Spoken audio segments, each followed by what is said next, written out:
दोस्तों, अगर आप एक नई हार्डवेयर की दुकान खोलना चाह रहे हैं तो ये वीडियो आपके लिए है। आपने देखा होगा जब भी आप किसी दुकान पर जाते हैं तो दुकानदार एक लेबल, एक कोड लगा करके रखता है अपने प्रोडक्ट पर। अल्फाबेट में ABCD कुछ भी लिखा होता है उस पर, और उस कोड को देख करके दुकानदार आपको प्रोडक्ट का प्राइस बताता है। तो ये कोडिंग सिस्टम जो भी नए दुकानदार दुकान खोलना चाह रहे हैं, हो सकता है उन्हें जानकारी ना हो, या कुछ अगर पुराने दुकानदार इस वीडियो को देख रहे हैं तो हो सकता है कोडिंग का जो तरीका है वो गलत इस्तेमाल कर रहे हो। तो आज के इस वीडियो में हम लोग सीखेंगे कि किस प्रकार से सही तरीके से आप कोड अपने प्रोडक्ट के ऊपर लगा सकें, ताकि कोई भी कस्टमर अगर उस प्रोडक्ट को देखता है, उस कोड को देखता है, तो वो रेट आइडेंटिफाई ना कर सके। कई बार कुछ नए दुकानदार मिस्टेक करते हैं और कोड इस प्रकार से बनाते हैं कि वो इजीली आइडेंटिफाई हो जाता है और कस्टमर आइडेंटिफाई कर लेता है। तो आज के इस वीडियो में हम लोग इसी के ऊपर डिस्कस करेंगे। अगर आपने हमारा चैनल सब्सक्राइब नहीं किया है तो कृपया सब्सक्राइब कर लें और इस वीडियो को एंड तक देखें। सबसे पहले मैं एक नॉर्मल फॉर्मूला बताता हूं दोस्तों, जिसे यूज करके एक कोड बनाया जा सकता है। जैसे कि अल्फाबेट्स जो है आपके पास ABCD से लेकर के Z तक, तो आपको 10 अल्फाबेट सेलेक्ट करना है। तो लोग गलती क्या करते हैं, कई बार जो नए दुकानदार होते हैं वो गलती क्या करते हैं, ए को वो लोग सेलेक्ट कर लेते हैं 0, ठीक है, उसके बाद बी को 1, सी को 2, डी को 3, E 4, F 5, इस प्रकार से वो जो है वो 10 तक डिजिट सेलेक्ट कर लेते हैं सिक्वेंशियल वे में। ए को 0, बी को 1, सी को 2, ऐसे मान लेते हैं। अब अगर एक प्रोडक्ट है जिसका प्राइस है 234, तो कोड क्या लिखा जाएगा प्रोडक्ट के ऊपर, CDE, that is equal to 234। लेकिन दोस्तों ये तरीका तो बिल्कुल गलत है। इससे तो कोई भी बंदा आइडेंटिफाई कर लेगा। हाँ, कई बार ऐसा होता है कि कस्टमर ए को 0 ना मान करके ए को 1 मानता है, बी को 2 मानता है और उससे सही फिगर नहीं निकाल पाता है। बट अगर कोई कस्टमर होशियार है तो ए को 0, या कोई वो खुद दुकानदार है, वो किसी और प्रकार का दुकान वो चलाता है, तो वो इस प्रकार से वो गेस कर सकता है। तो मैंने ये गलती एक नए दुकानदार को करते देखा है, इसीलिए मैं ये बता रहा हूँ। आप सोचोगे कि ये कौन सी बचकानी वाली बात आप कर रहे हो, ऐसा तो कोई दुकानदार नहीं करता होगा। ये होता है, जो नए दुकानदार 1-2 महीना दुकान किए हुए खोले हुआ है, वो लोग ऐसा गलती कर बैठते हैं कि ए को A equal to 0, B equal to 1 मान लेते हैं। तो आपको ऐसा नहीं करना है। आपको रैंडम अल्फाबेट्स को ये लेना है। जैसे 1 को आपने ले लिया K, 2 को आपने ले लिया M, और 3 को आपने ले लिया G, 4 को आपने ले लिया P। इस प्रकार से आपको रेंडमली सेलेक्ट करना है। अब इसमें भी प्रॉब्लम है। आप इस प्रकार से सेलेक्ट करके इससे कोई डिकोड नहीं कर पाएगा, बट इसमें एक प्रॉब्लम है। प्रॉब्लम क्या है कि आपको इजीली रिमेंबर आप इसे नहीं कर पाओगे। आपको दसों का दसों याद रखना पड़ेगा कि 1 इज इक्वल टू क्या है, 2 इज इक्वल टू क्या है, 3 इज इक्वल टू क्या है। हो सकता है आप भूल जाओ, या आप मान लीजिए 2-3 भाई, अगर आप दुकान में रहते हो तो आप नहीं हो, कोई और भाई है, तो उसे भी रिमेंबर करके अच्छे से रखना पड़ेगा।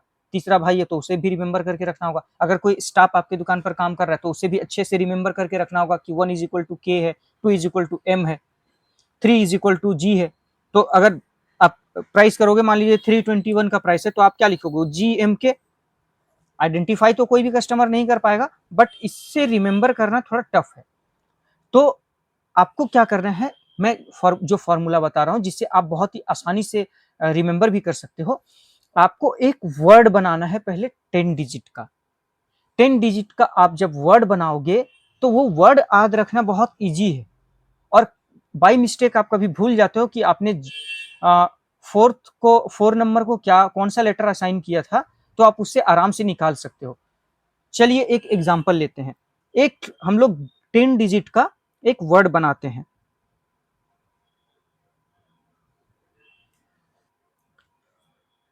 एग्जाम्पल के लिए मैं एक वर्ड ले रहा हूं, पेंट डील्स। ठीक है, आपका पेंट का शॉप है तो आपने एक वर्ड ले लिया, पेंट डील्स। अब पेंट डील्स को हम लोग लिख लेते हैं और अब असाइन करना चालू करते हैं। पी को असाइन करते हैं 0, ए को असाइन करते हैं 1, आई को असाइन करते हैं 2, एन को असाइन करते हैं 3, टी को असाइन करते हैं 4, एंड सो ऑन। इस प्रकार से आप सबको असाइन कर लें। मैं यहां पहले असाइन कर लेता हूं।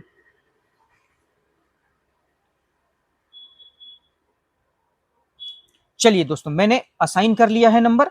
अब एक एग्जांपल लेते हैं। मान लीजिए मैंने प्रोडक्ट खरीदा, उसका प्राइस है 910 और उसे बेचना है मुझे 1200 पर। तो उसका कोड कैसे बनेगा? मैंने क्या फॉर्मूला, कौन सा वर्ड यूज किया? Paint deals. इसके हिसाब से मैंने लिख लिया है। आप भी चाहो तो आप भी लिख लो। उसके कॉरस्पॉन्डिंग आप देखोगे कि जो 9 है उसके हिसाब से डिजिट आता है एस। तो कोड कैसे बनेगा? एस 1 के लिए कोड क्या है? अल्फाबेट क्या है? ए। तो ये हो गया एस ए। 0 के लिए क्या है? पी। तो आपका परचेज प्राइस का कोड क्या हो गया? S A P. अब सेल प्राइस का आपको कोड लगाना है, तो सेल प्राइस मैंने क्या रखा है इसका? 1200। तो 1 के कॉरस्पॉन्डिंग कौन सा अल्फाबेट आ रहा है? ए। तो मैंने लिख लिया ए। 2 के कॉरस्पॉन्डिंग क्या आ रहा है? आई। तो मैंने लिख लिया आई। और 0 के कॉरस्पॉन्डिंग क्या आ रहा है? पी। तो मैंने क्या लिख लिया? पी और पी, डबल पी आ गया। तो कोड मेरा कुछ इस प्रकार से बन गया। परचेज प्राइस के लिए, सॉरी, एस ए पी, और सेल प्राइस के लिए ए आई पी पी। तो ये जब कोड आप लिखते हो अपने किसी भी प्रोडक्ट के ऊपर, तो कोई भी कस्टमर इसे इजीली डिकोड नहीं कर सकेगा, क्योंकि उसे क्या पता कि आपने कौन से लेटर से ये बनाया है, कौन से वर्ड को इस्तेमाल करके आपने बनाया है। एस इज इक्वल टू 1 है या 2 है या 5 है, ये उसे कैसे पता? तो आप ये फॉर्मूला यूज करें। अगर आपको और भी ज्यादा डिफिकल्ट करना है इसे, तो आप सिंबल को भी यूज कर सकते हो। जो जैसे स्पेशल जो कैरेक्टर है, एट द रेट, ठीक है, रूपी का सिंबल हो गया, एक्सक्लेमेशन का सिंबल हो गया। इन टाइप्स के सिंबल को, मान लीजिए मैंने एट द रेट जो हम लोग जीमेल में इस्तेमाल करते हैं, उसे मैंने 5 दे दिया कि चलो मैं उसे 5 असाइन करता हूं। तो आप लेटर के साथ जो भी अल्फाबेट आप इस्तेमाल कर रहे हो उसके साथ अगर आप कोई कैरेक्टर, स्पेशल कैरेक्टर को आप इस्तेमाल कर लेते हो, तो ये और भी टफ हो जाता है। मान लीजिए जो अभी मैंने पेंट्स डील को एक बनाया था, अब इसमें डी को मैं हटा देता हूं, डी को कर देता हूं एट द रेट, ठीक है। तो अगर कोई प्रोडक्ट का प्राइस है 410, तो मैं क्या लिखूंगा अपने प्रोडक्ट के ऊपर? At the rate A 0 A P, at the rate A P. इससे मुझे क्या पता चलेगा? एट द रेट का मतलब क्या है? एट द रेट का मतलब है 4, और ए का मतलब क्या है? ए का मतलब है 1, पी का मतलब है 0। तो इससे मुझे इजीली पता चल जाएगा। और ये इतना डिफिकल्ट हो चुका है कि कोई भी कस्टमर छोड़िए, कोई दुकानदार आपके दुकान पर, एक्सपर्ट दुकानदार भी आ जाएगा तो उसे भी पता नहीं चलेगा। लेकिन आप वो बिल्कुल सिंपल तरीके से ना बनाए, ए बी सी डी को 1 2 3 करके ना लिख दें। ये मिस्टेक, आप पता नहीं है आप कैसे कर देते हो। ये मिस्टेक होना नहीं चाहिए। कोड बनाने से पहले खुद भी समझदारी होना चाहिए। तो ये इस प्रकार से कोड ना बनाए। तो आशा करता हूं दोस्तों आपको ये वीडियो पसंद आया होगा, आप अच्छे से समझ भी गए होंगे। कहीं कंफ्यूजन है तो कमेंट सेक्शन में जरूर पूछें। Thank you so much for watching.